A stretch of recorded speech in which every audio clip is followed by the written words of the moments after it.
Welcome everybody to a new show from the That's Good Stuff Productions, I guess you could say. Oh, this is a side show that me and Jared are doing called That's Good Pasta. Um, this is going to be a kind of a recap and review of certain creepypastas on the internet. Me and Jared have been longtime fans of creepypastas since like what? We were like 20? 1920, something like that. Yeah, it was like when they first came out. I remember when like the Jeff the Killer came out, Slender Man. Slender Man was a big one for us. Yeah. Um, and the Russian sleep experiment especially was like a one that kind of started us off into that. Annabelle, is that And one? I think so, yeah. Not the doll one, but the called like that orphanage one, whatever. Yeah. I forgot which one, but yeah, those. So Jared's a huge horror fan, and I'm actually a pretty mild horror fan myself. I'm not as big as Jared, but I still appreciate horror quite a bit. In fact, I've got my horror shirt here, little Toriyama horror shirt there. Um, but there's just something about creepypastas that is very. It's not personal really to millennials or people our age, but certain people in that time in the internet where the internet was still kind of becoming huge. It was a little And when you more find it, lawless. yeah, you would find creepypastas, and it's not that you thought that they were real, but they were on the internet when there was like nothing to be like reined in by. And so you had no idea what these stories were. So it's kind of one of those things where like maybe this was real or something like that. Um, but then they got into like the really cringy ones, like oh, I found this copy of Fallout 4, but the game was looking kind of weird, and it's written in blood or something It like was that. hyper realistic. It was hyper real, and I looked in the mirror, and it was my own face. That kind of stuff. But there's a certain creepypastas that we're both fans of, and we just kind of wanted to share our thoughts and kind of go through some of the plot points of certain stories that we like. So this one is probably one of my favorites, one that's kind of stuck with me for a long time. It's called The Horror from the Vault by Isaac, and I'm going to butcher this pronunciation. Boston New, I think is how you say it. Don't know. He also spells Isaac too, so it's Isaac. Who knows? Um, so this one, okay, well, I'm going to do a quick recap of the story. So the premise of the story is this this group of students is digging for mineral samples in a park somewhere in a mountain, and they come across this tomb or vault, and they find this sarcophagus in it. They take it back to the lab and proceed to do some experiments on it, and apparently they open it up and something comes out. Well, the students go missing after like was it like 3 or 4 days, something like that. And so a cop is sent out to the facility to try to find what happened. Can't find anybody in the facility. He just finds a pile of clothes and a broken window from the inside out into like a 3-story drop. Um, the only thing that he does find besides those wet pile of clothes is one student named Laurie Summers, I think. She's one of the students there. And she only says one thing: they were taken. Don't know what, but she was taken, or they were taken. Um, so, so the government sends in an FBI agent to see what's going on, and he actually goes through the events of the past few weeks to see what happens with the incident in Greenville, Colorado, I believe. I think where it's at. He interviews a cop, it's a random woman on this that lives there, and is he a coroner? I think the the scientist or whatever. I think it's just a scientist. Yeah, he was. They basically find these weird mounds of flesh that they're like have been producing toxic uh, stench, basically, and like knocking people unconscious. Well, when they open up these sacks of bros, turns out it's a bunch of organs and body parts that have been fused together, and they all work together. Like the thing isn't like cohesive, but everything works. So it's kind of an odd life form. The FBI agent interviews this random woman on the street, and apparently during one of the nights, uh, there was a massive attack on the town by something that they don't know, they can't see. They keep getting police calls from people saying, "Hey, my husband went outside. He hasn't come back yet." Or like they get a call from this little girl saying, "Hey, my mom and dad went outside to go scare off an animal, and they've been gone for like 2 hours." So throughout the night, they keep getting these calls and calls and calls to where they kind of issue an emergency to the town where it's saying, "Hey, y'all need to go to the high school. Everybody needs to board up there." Well, they kind of wait out the night and like, "Oh, nothing's wrong. I wonder what's going on. The sun's about to rise. Hopefully everything's all right." Well, then the high school gets attacked by this entity of some kind of flesh, and all that they're seeing are like hands that are multiple colored and just a bunch of amalgamated body parts that are attacking the school. Well, they fight it off, and it slinks back into the woods. The FBI agent interviews the cop again, and apparently he went out to go search for whatever this was, and with a partner, and the partner apparently was grabbed by something and taken into the woods. Well, the cop follows the screams of his partner and comes across this clearing of there's like uh, body parts and ponds of ichor and gross, and something is dragging his partner into this liquid, and what emerges is this giant monster of body parts. He says like he basically screamed and just ran the hell away. Um, the whole story ends with cops saying, "I quit. I'm moving away. Y'all need to burn this place. Just Yeah. burn it. Just destroy whatever's in the forest." And FBI's like, "Okay, guy, whatever." And the whole story ends with, well, I think like 300 people went missing from this town, and no action has taken since. That's the wow. This came out, I think, in 2015, I believe. And Yeah. since then, Isaac has released 3 other stories along with it. This, I think, was just a standalone at the time, but this is, yeah, this is pretty interesting. Um, so I just want to talk to Jared about this one. What are your overall thoughts of the story? And also, we listened to MrCreepyPasta's production of it, who is, I mean, me and Jared have been listening to him since basically we were teenagers. Like, the guy is one of the OG creepypasta narrators. I love his channel. Apparently, he almost died last Really? year. He had a stroke, and he's like our age. Jeez. Yeah, pretty crazy. Um, but I've been listening to his channel forever, and this was one of the ones that really stuck out to me. He was one of the big but ones when creepypasta readings were a thing.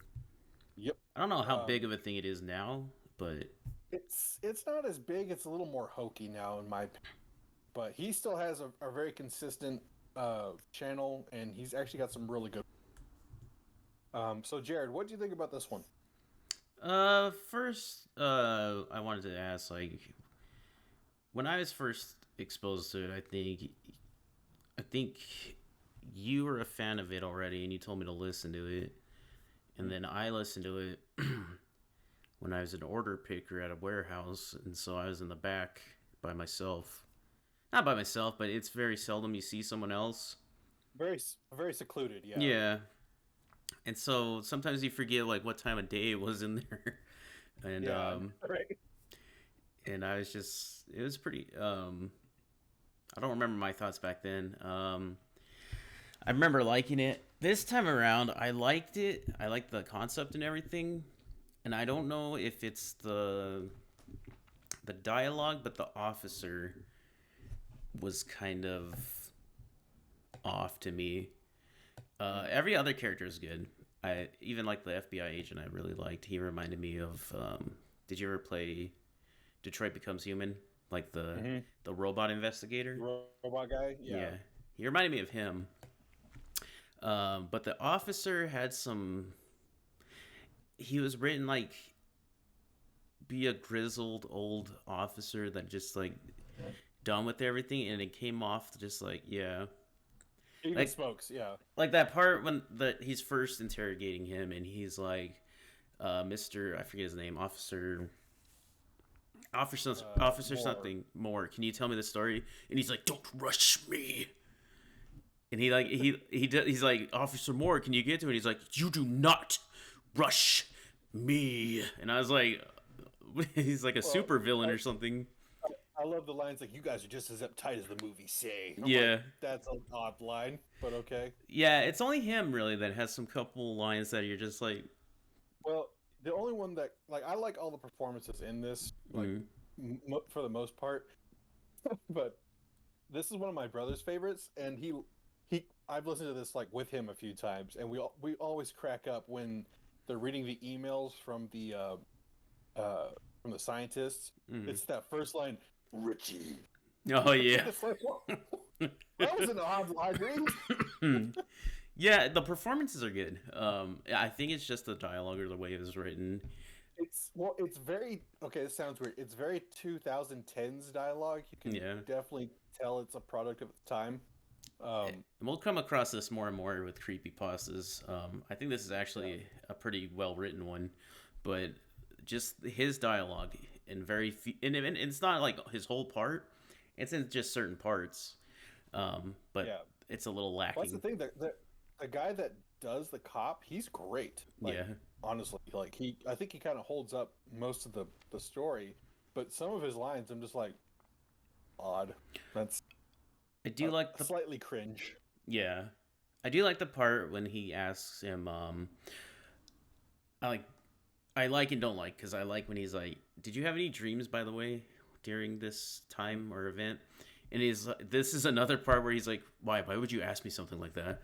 It's like because a normal person would be like, "That's weird. Why I would?" was saying, But yeah. he's like, "Why? But, Why would you but ask me why? this?" Why? Why?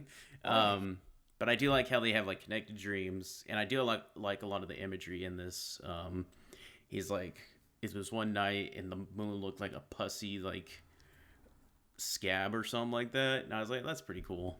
And just a lot of Yeah. imagery that it invokes is really good. Well, one of the descriptive ones that I liked was so during when the cop is inside the forest with his partner, hears screaming Yeah. of like a little girl, and he asks like the FBI guy, like, do you have like siblings, like little brother or something like that?" He's like, "Yeah, I have a little brother." He's like, "Did he ever break a bone or something?" He's like, "Yeah, he broke his arm like sliding on some ice." Like, "Do you remember how he screamed?" And he's like, "Yeah, I remember that." And he's like, "That's what it was the whole time." Mm. And that one really got to me because I remember when I was with my younger brother, he broke his ankle on a trampoline, and like he was like 6 or something like that, Mm-hmm. and like blood curdling scream, like just Yeah. beyond pain. Like he was just in agony, and I had to carry him on my back to our house, like a block Mm. away. Getting personal out on that, but I remember how he screamed, and it kind of freaked me out when I was like 10, I was like 11, I think, Yeah. about just how just guttural it was, and Mm-hmm. just uncompromising on because he didn't care what anybody thought, he just screamed, Yeah. and that stuck with me in this one. I was like, that's a good imagery. That's good imagery right I have another pro and con. The con is again, the officer is when he's like, I had a dream. My wife is in it, but she was a part of this amalgamation of people. And he's like, do you have any loved ones right now? FBI there. agent, Girlfriend, boyfriend. girlfriend, boyfriend. He's like, no, not at the moment. And he's like, he says something. He's and the FBI agent's like, oh, I see. Like he sees what he's talking about. And he's like, no, you don't understand anything. And he's like, he just said, I see. He didn't say, oh yeah, I sympathize with that. I was like, okay, calm down. Um, Yeah, his intensity level is definitely to like 11, like yeah. the entire story. A positive is the monster or like the thing stuff that's happening is like it's amalgamation of human body parts and stuff like that. Um, Spoilers for inside a game that's like 20 years old. I don't feel like I need to, but at the Not end, 20. Oh, at the end, there's like a blob of people that is all comprised together. And I think that's why I like the game is because it reminds me of stuff like this. And also, have you ever seen Slither by James Gunn, his first yeah, movie? Very similar to that. And I'm wondering if that's like part of this, because it's obviously based on the thing a little bit, hmm, but um, I'm wondering if that's a trope from 2000s, probably. amalgamation of body parts to like one. Um, And body horror is always but great to lean on for horror. I don't feel like enough people do it, but it's always good imagery and like also, a lot of people don't do it well. yeah, People are like, oh, it's a cut, and they just focus on the cut. I'm like, cut, and yeah, but I like this concept for this monster, mm-hmm, especially the when one of my favorite parts is the narration of the woman talking about the high school yeah, and how they just kind of waited, and they're like, "What were you waiting for?" It's like, "Well, we're, just waiting for morning to come. We didn't know what to do." It's like, you're a kid. When you're a kid, the monster disappears at sunrise. We don't know what we're. And I like that, and I'm like, that's a really good point. Like, we don't know what's going yeah, on, and just the description of when she was looking out from the window and she's seeing something moving in the tree line coming toward the high school. I'm like, that's a really cool image or like description of that. yeah. Um, How were you? but What was the first time you listened to this? Like, was it you and your brother I that found it? no, I remember. So I distinctly remember listening to this for the first time. I was living in DFW at the time and traveling from one town to another to Mm, work, which was like with no traffic, it was a 45-minute drive. With traffic, which was every day because I had to be there like at 9 a.m. And so I hit rush hour every day. mm, It was like an hour and a half, hour and 45-minute drive every day. And I remember just sitting there on 820. I'm like, I'm stuck. I'm stuck here and I'm just bored. yeah, So I looked up on YouTube and like scary story, whatever. And I found this one. I was like, okay, mm, let's listen to it. And I remember getting to the warehouse. And it's funny, I worked at a warehouse the exact same time that I listened to this. And I'm like, huh, I don't really want to go out there by myself. I know it's the middle of the day, but I might just open all the doors and let all the sunlight in. So yeah. little creepy in here. So, And that's what but creepy pastas are perfect for. Is like night drives, morning drives when you're alone. dude, driving is the best time to listen to creepypasta. Yeah. Like they just. What's funny is that my brother, I sent him. I have a playlist of creepypastas on SoundCloud. Mm, That was a thing, by the way. And I sent him my list. He's like, "These are great for road trips." I'm like, "Why do you think I made them?" Like I yeah. was on the road constantly, like by myself, and it was the perfect thing to listen to. Here's what you do, audience, if you ever want to get into creepy pastas. You drive with a cup of coffee, and you just. I think that's what started coffee drinking is creepy It's pastas. creepypastas. And that's how you enjoy them, just on the road with your coffee. I agree. I 100% agree. Hmm. But yeah, this one specifically just stuck with me because of the not really the originality of it, but it was just a very good idea, and apparently it was very well thought out. This one has always stuck with me. Yeah, it's not Um, too original like you're saying. I remember like a lot of creepy pastas like this, but I think it is one of the best written ones. Because in that era, there was like like you would say or were saying, there's a lot of them, but they were just like the writing's trash. there's a lot of schlock. Yeah, there's a Like, lot of crap to get through. like I have a few creepypasta channels I go through, Hmm. and some of them are good, but some of them I'm just like, that was 30 minutes of nothing. Like no scary. No, it was just all like that one piano, like do do do do. Yeah. I'm like, okay, and One of my favorites channels, unfortunately, there's a lot of YouTube drama, or there's a lot of drama because the guy wasn't did some unsavory things, let's say. But YouTubers, man, I swear to God. but I love the way he read it because he did it in a creepy voice, like a voice perfect for creepy pastas. Um, but yeah, it's just sad because like a lot of the good ones, like a lot of the ones I liked, I think it's called The Eye, if you remember that one. Sounds. Um, that Is that the he, Star one? huh? Is that the Star one? No, it's about No. a guy Oh. that believes something's behind his eye. And wait, in the oh, okay, yeah, sorry, that one. And do you remember the pinprick ones in the walls? Yeah, The one that you showed me, that one creeped me out too. yeah, But anyway, but but yeah, this one specifically is just it stands out to me for being just very well written mhm, and just being kind of a cut above most creepypasta type. I yeah. mean, this isn't the best one, but this And is definitely one of my favorites. and this isn't like the best writing, but like when like coming from our angle, like where we listen to everything, and you just heard like the bottom of the barrel, and like a lot of guys are pointing out nowadays, like Wendigoon and um, Mhm. Meat Cannon, like Jeff the Killer. We all thought that was amazing back then, and now we're we're We're hearing like, it again, oh and we're like, God, oh, we're oh, embarrassed to admit it. oh. Um, but no, this one is really good. I remember like listening to some of the Slender Man creepypastas, and I'm like, this is so cringe. Well, it's like Oh, have you rewatched like Marble Hornets? hmm, That is hard to get through, man. yeah. I remember back in the day, I was like, oh god, and then now I'm like, Jesus. So, listeners, viewers, whatever you are, me and Jared actually did get 100% scared by what we thought was Slender Man on a road once. Oh So yeah, we were driving from, I forgot where we were driving from, but we were driving to our apartment, and there's this sign on a road. But for some reason, the light in my headlights perfectly outlined what we thought was Slender Man. And even our like, friend he wasn't even into creepy pastas was like, was that no, a dude in a so suit? And we're that like, was a dude in a suit. We're like, it was like we were driving and we all went like, what?